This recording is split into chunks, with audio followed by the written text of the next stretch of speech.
नमस्कार मित्रांनो, मी अविनाश चौरे मराठी कट्टा चॅनलवरती पुन्हा एकदा तुमचं स्वागत करतो। या ठिकाणी एक महत्त्वाचा सर्व लाडक्या बहिणींसाठी एक जी-आर आलेला आहे। सर्वांना या ठिकाणी ई-केवायसी करणं बंधनकारक झालेलं आहे। जर तुम्ही ई-केवायसी केली नाही तर या ठिकाणी तुमचा जो हप्ता आहे तो बंद होणार आहे। या ठिकाणी तर ई-केवायसी कशी करायची ते या ठिकाणी मी हा पूर्ण व्हिडिओ बघितलेला आहे। त्याआधी आपण एक जी-आर या ठिकाणी बघून घेऊया की कधी होणार आहे, कशा पद्धतीने केली जाणार आहे आणि काय आहे या जी-आर मध्ये। महाराष्ट्र शासनाकडून आलेला आहे। या ठिकाणी लक्षात घ्या, तुम्हाला या ठिकाणी ई-केवायसी करणं बंधनकारक आहे। ज्यांना या ठिकाणी हप्ता पडत आहे लाडक्या बहिणींना, जर त्यांनी ई-केवायसी केली नाही तर त्यांना या ठिकाणी हप्ता बंद होईल। तर ई-केवायसी करा, त्याआधी एकदा जी-आर बघून घ्या। जर तुम्ही चॅनलवरती नवीन असाल तर त्याच्या अपडेटसाठी चॅनलला सबस्क्राइब करून घ्या, लाईक करा आणि शेअर करत चला। तर स्टार्ट करूया आजचा व्हिडिओ। तर मित्रांनो, या ठिकाणी बघा, मुख्यमंत्री माझी लाडकी बहीण या योजनेअंतर्गत पात्र लाभार्थी महिलांची पडताळणी आणि प्रमाणीकरण करण्यासाठी ई-केवायसीच्या माध्यमातून आधार ऑथेंटिकेशन करण्यास मान्यता देण्यात येते। ठीक आहे, तर याच्यामध्ये बघा, महाराष्ट्र शासनाचा हा जी-आर आलेला आहे। महिला व बालविकास विभागाकडून या ठिकाणी परिपत्रक पडलेलं आहे। यामध्ये बघा त्यांनी काय दिलेलं आहे, राज्यातील महिलांच्या आर्थिक स्वातंत्र्यासाठी आणि त्यांच्या आरोग्य आणि पोषणात सुधारणा करण्यासाठी, कुटुंबातील आणि त्यांच्या निर्णायक भूमिका मजबूत करण्यासाठी महाराष्ट्र राज्यात मुख्यमंत्री माझी लाडकी बहीण योजनेची प्रभावी अंमलबजावणी या ठिकाणी करण्यात येत आहे। सदर योजनेअंतर्गत पात्र लाभार्थी महिलेला थेट हस्तांतरणाद्वारे रक्कम जमा करण्यात येते। यामध्ये बघा, या योजनेअंतर्गत हा कलम दिलेला आहे, त्याच्यामध्ये त्या अधिसूचनेनुसार या ठिकाणी मुख्यमंत्री लाडकी बहीण योजनेअंतर्गत लाभ घेण्यास पात्र असलेली व्यक्ती आधार क्रमांक बाळगत असल्यास पुरावा सादर करेल आणि किंवा या ठिकाणी आधार अधिप्रमाणात करेल। ठीक आहे, तर तुम्हाला आधार क्रमांक ज्या लाडक्या बहिणींना हप्ता येत आहे त्यांचं बंद जर नसेल व्हायचं तुम्हाला या ठिकाणी, तर तुम्हाला आधार क्रमांक या ठिकाणी त्याचं व्हेरिफिकेशन करावं लागणार आहे। लक्षात घ्या, मंत्रिमंडळाने घेतलेल्या निर्णयानुसार दरवर्षी जून महिन्यात या योजनेतील लाभार्थ्याचे ई-केवायसी करायचे आहे। तर प्रत्येक वर्षी आता या महिलांना जे आहे, बहिणींना सगळ्या ई-केवायसी करावं लागणार आहे। प्रत्येक वर्षाच्या जून महिन्यामध्ये करावं लागतंय। या ठिकाणी बघा, UIDAI ने म्हणजे आधारचं जे आहे त्यासाठी नियुक्ती केलेली आहे तुमचं व्हेरिफिकेशन करण्यासाठी। या योजनेअंतर्गत पात्र लाभार्थी महिलांची पडताळणी प्रमाणीकरण करण्यासाठी ई-केवायसीच्या माध्यमातून आधार ऑथेंटिकेशन करण्यात येणार आहे। त्या अनुषंगाने या योजनेच्या वेब पोर्टलवरती ई-केवायसीची सुविधा जी आहे ती अवेलेबल करून देण्यात आलेली आहे।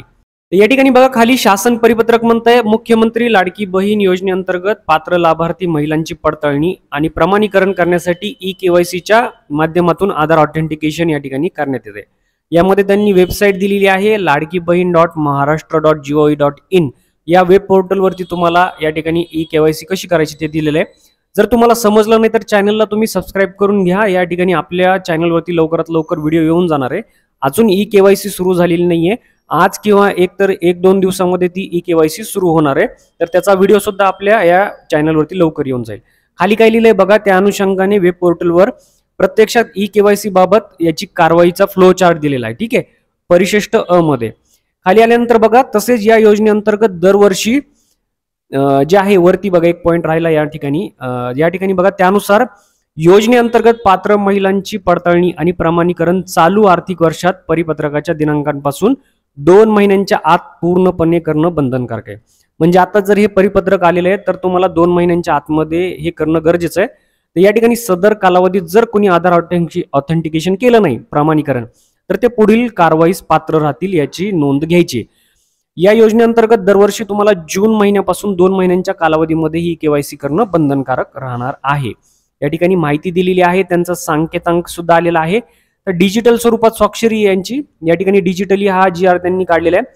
खाली आल्यानंतर बघा, तुम्हाला मुख्यमंत्री माझी लाडकी बहीण योजनेअंतर्गत प्रत्यक्षात ई-केवायसी करायच्या कारभाराबाबत एक फ्लो चार्ट दिलाय, कशा पद्धतीने करायचे। तर लाभार्थी जे आहेत त्यांनी या वेबसाईटवर जायचंय। वेबसाईटला भेट दिल्यानंतर मुख्य पृष्ठावर ई-केवायसी बॅनरवर तुम्हाला क्लिक करायचंय।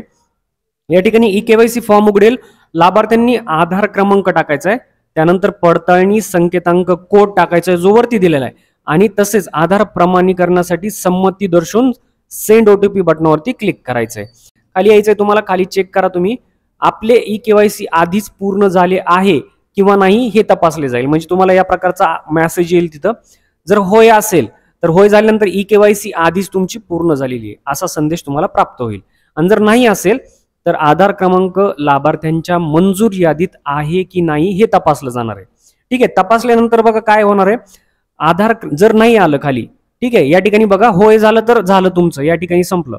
परंतु नाही असेल तर या ठिकाणी बघा नाही असेल तर काय, आधार क्रमांक मुख्यमंत्री लाडकी बहीण योजनेच्या पात्र यादीत नाही असा संदेश येईल तुम्हाला. आणि जर होय असेल तर लाभार्थ्याच्या आधार लिंक्ड मोबाईलवरती तुम्हाला ओटीपी जाईल. लक्षात घ्या, ओटीपी स्क्रीनमध्ये टाकायचा आणि तुम्हाला सबमिट बटनावरती क्लिक करायचंय. त्याच्यानंतर बघा या ठिकाणी नंतर ई-केवायसी पृष्ठावर पती किंवा वडील यांचा या ठिकाणी आधार क्रमांक तुम्हाला नमूद करायचा आहे.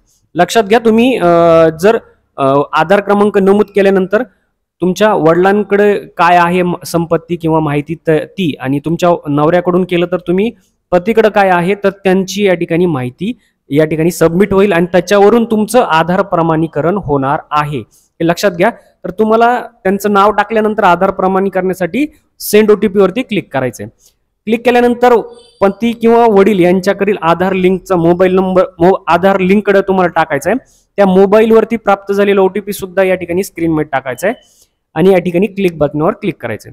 तर यानंतर लाभार्थ्याने काय आहे या ठिकाणी बघा माहिती, जात प्रवर्ग निवडायचा आहे तुम्हाला. खालील बाबी प्रमाणित करायच्या डिक्लेरेशन मध्ये, माझ्या कुटुंबातील सदस्य नियमित कायम कर्मचारी म्हणून सरकारी विभाग, उपक्रम, मंडळ, भारत सरकार किंवा राज्य सरकारच्या स्थानिक या ठिकाणी संस्थेमध्ये कार्यरत नाही किंवा सेवा निवृत्तीनंतर निवृत्तीवेतन घेत नाही असं होय किंवा नाही वर क्लिक करा.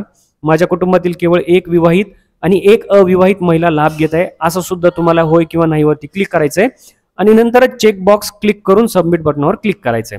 यामध्ये बघा सक्सेस, तुमची ई-केवायसी पडताळणी यशस्वीरित्या पूर्ण झालेली आहे असा संदेश देण्यात येणार आहे. तर मित्रांनो, या ठिकाणी तुम्हाला जर या ठिकाणी कसं करायचं समजलं नाही तर चॅनलवरती या ठिकाणी तुम्ही सबस्क्राईब करा. 1 ते 2 दिवसामध्ये या ठिकाणी ही ई-केवायसी सुरू होऊन जाणार आहे. पडल्यानंतर तुम्हाला सगळ्यात आधी व्हिडिओ आपल्या चॅनलवरती बघायला भेटेल. तर चॅनलला तुम्ही सबस्क्राईब केलं नसेल, सबस्क्राईब करा, लाईक करा आणि शेअर करा. भेटूया पुढच्या व्हिडिओत. तोपर्यंत जय हिंद, जय महाराष्ट्र.